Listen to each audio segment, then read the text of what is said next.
नमस्कार। आज हम साईं बाबा के जीवन से जुड़े कुछ दिलचस्प पहलुओं को समझने की कोशिश कर रहे हैं जी। खासतौर पर पैसे, रुपये और अध्यात्म। इस पर बाबा का क्या नजरिया था? हाँ, और इसके लिए हमारे पास भक्ति और सेवा, साईं बाबा का मार्ग से जुड़ी एक कहानी है। बिल्कुल, बड़ी अच्छी कहानी है। हाँ। ये शिरडी के एक व्यापारी की कहानी है। अच्छा। तो कहानी यूं है कि शुरुआत में वो काफी दुनियादार किस्म का आदमी था।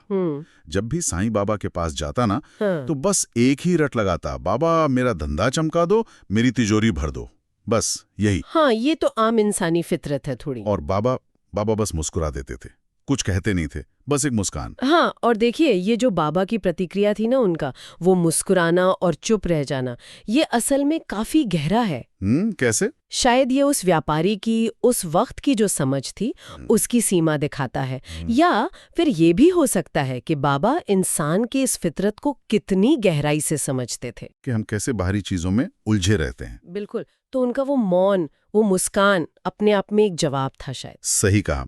खैर, कहानी में फिर एक मोड़ आता है, बड़ा नाटकीय है। अच्छा।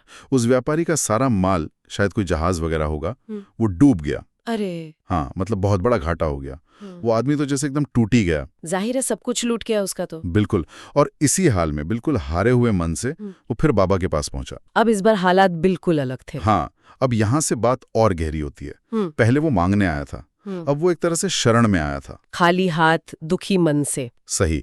और तब बाबा ने बड़े प्यार से उसको समझाया। उन्होंने कहा, अरे तू तो हमेशा बस पैसा पैसा ही करता रहा, लेकिन जब तू मेरी शरण में आ ही गया है तो फिर चिंता क्यों करता है? वाह। देख, अब की बार मुझसे धन मत मांग, ये बड़ी बात थी। हाँ बिल्कुल। उन्होंने कहा, भक्ति मांग, सद्बुद्धि मांग, मतलब सही समझ और ईश्वर में लगन। ये तो बिल्कुल ही अलग दिशा दे दी बाबा ने। एकदम। ये सलाह तो पूरी तरह से फोकस बदल देती है। हाँ, और यही तो बाबा के उपदेशों का सार लगता है कई बार।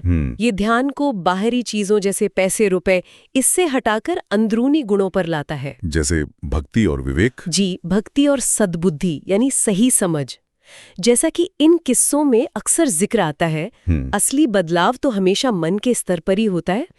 ये सिर्फ उस व्यापारी के लिए नहीं था, लगता है हम सबके लिए एक इशारा है कि जीवन में असल प्राथमिकताएं क्या होनी चाहिए। उस व्यापारी की आंखों में आंसू आ गए थे ये सुनकर। स्वाभाविक है। उसने फिर गिड़गिड़ाकर बाबा से भक्ति मांगी, उनकी कृपा मांगी, और कहानी आगे बताती है कि धीरे धीरे वक्त के साथ उसका कारोबार फिर से ठीक हो गया। अच्छा, कारोबार फिर पटरी पर आ गया। हाँ, लेकिन इस बार एक बहुत बड़ा फर्क था। क्या? उसने अपनी कमाई का एक हिस्सा वो गरीबों की सेवा में, जरूरतमंदों की मदद में लगाना शुरू कर दिया। देखिए, यही तो कहानी का असली संदेश छुपा है। बिल्कुल। ये नतीजा इस बात को पुख्ता करता है कि जब आपकी नीयत साफ हो जाती है ना, मन में स्वार्थ की जगह सेवा का भाव आ जाता है, तो जरूरतें अपने आप पूरी होने लगती हैं। हाँ, शायद यही साईं कृपा है। हाँ, शायद इसी को कहते हैं।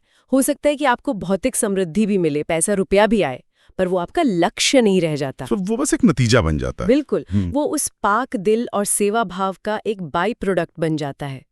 ये कहानी बताती है कि समृद्धि शायद खुद चलकर आती है जब आप उसकी तलाश छोड़कर सही चीज की, मतलब भक्ति और सेवा की तलाश करते हैं। तो ये कहानी में क्या सिखाती है? सार क्या निकलता है इसका? हाँ, मुझे तो यही लगता है कि सीधा सा संदेश है। पैसा, दौलत, शोहरत, इन सब से कहीं ज्यादा कीमती है मन की भक्ति और दूसरों की सेवा का भाव। बिल्कुल सही। और सच्ची कृपा, बाबा का आशीर्वाद शायद तभी मिलता है जब इरादे नेक हों, निस्वार्थ हों। एकदम।